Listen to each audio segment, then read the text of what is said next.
Welcome back to Essence TV. Now don't forget, if you've missed any of the show today or any of the previous episodes, you can go to our website.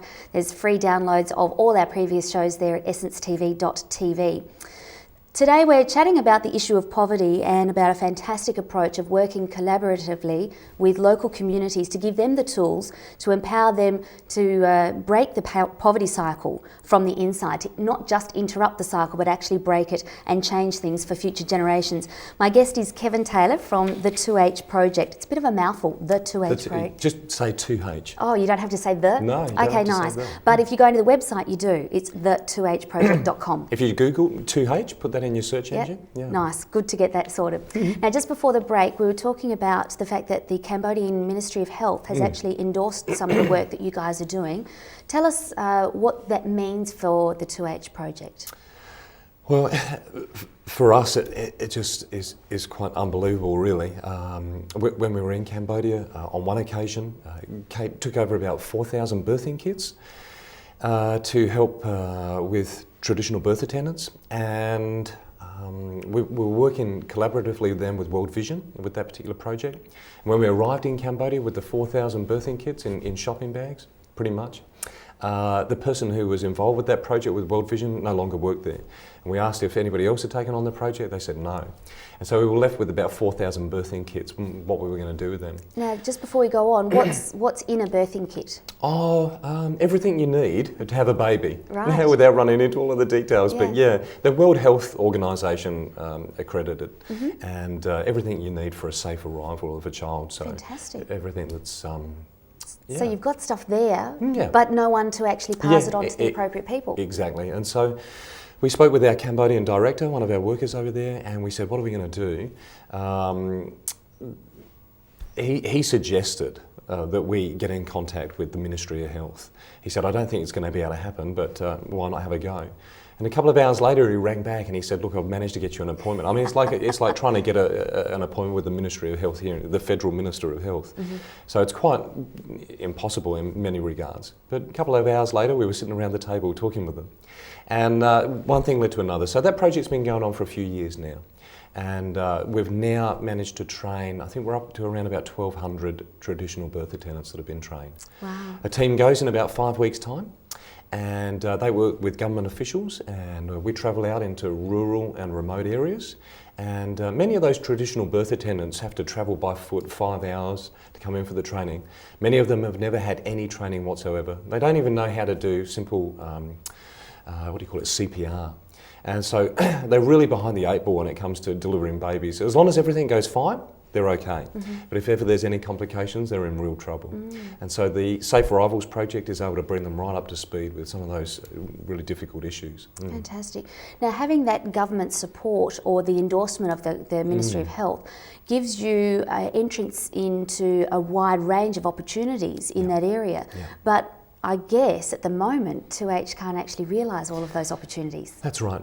If we had the resources, we'd be able to do an unlimited amount of training. But as it is, it costs a considerable amount of money to train. I think it's probably about 400 TBAs. Costs us around about $20,000.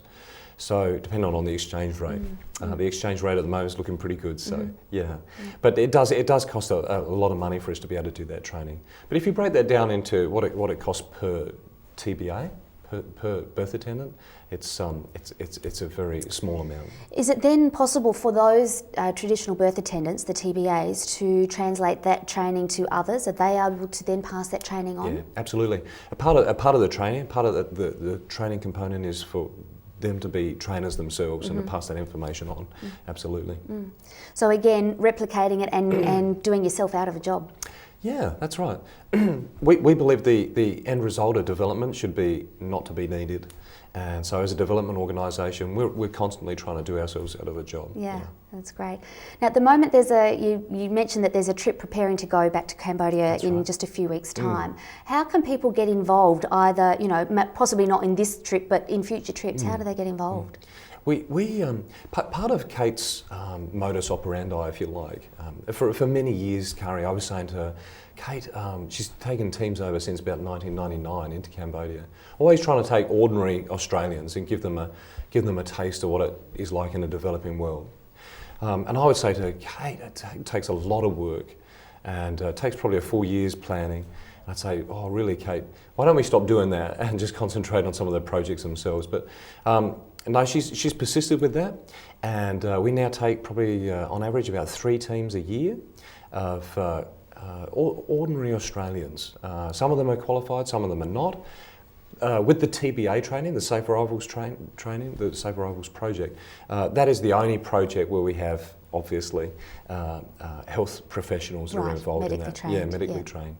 But otherwise, you can be. The way to become a part of one of our teams is to become a friend of 2H.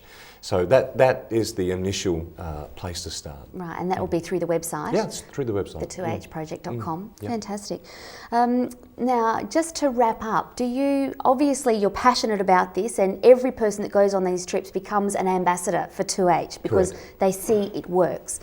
But I guess cynical Aussie me says, look, can short-term trips really make a long-term difference? Yeah, that's the million-dollar question, really, isn't it? We believe it does.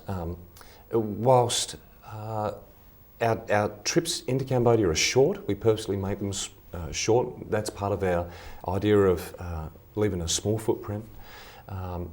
The difference that it makes on the ground is one of encouragement and of support, and of these people knowing that somebody else does care. I mean, that's huge. And that is very, very significantly a part of our name. To go and bring some help and leave some hope. Yes. I think somebody once said, you can live without water so many days, food so many days, air so many minutes, but you can't live a second without hope. And so hope is an amazing thing. Secondly, when those people come back, when ordinary Australians come back after seeing what it is like in a developing nation, they are forever changed. And we always say to people when they're a part of our projects, we say, you've seen much. You've seen how a great majority of the world lives. Please don't come back and live an ordinary life now. Live an extraordinary life. Become involved in other projects. Make the world a better place. One person can make a difference. Yeah. Changing the world one person at a time. Fantastic. Well, it has been a delight to meet you and to hear about the 2H project. I think what we need to do, Kevin, is make sure that Kate comes back in with an updated report after one of those trips. So hopefully we can get that happening. No worries. Fantastic. If you want to find out more about the 2H project, the website is the2hproject.com. Pretty easy. Also, again, if you missed any of this show or other shows, you can check out our website, essencetv.tv. Thank you to my guest, Kevin Taylor from the 2H Project. Thank you too for you tuning in and joining us in this conversation. If you've enjoyed the show and been inspired, make sure you tell your friends about it and join us back here again for Essence TV.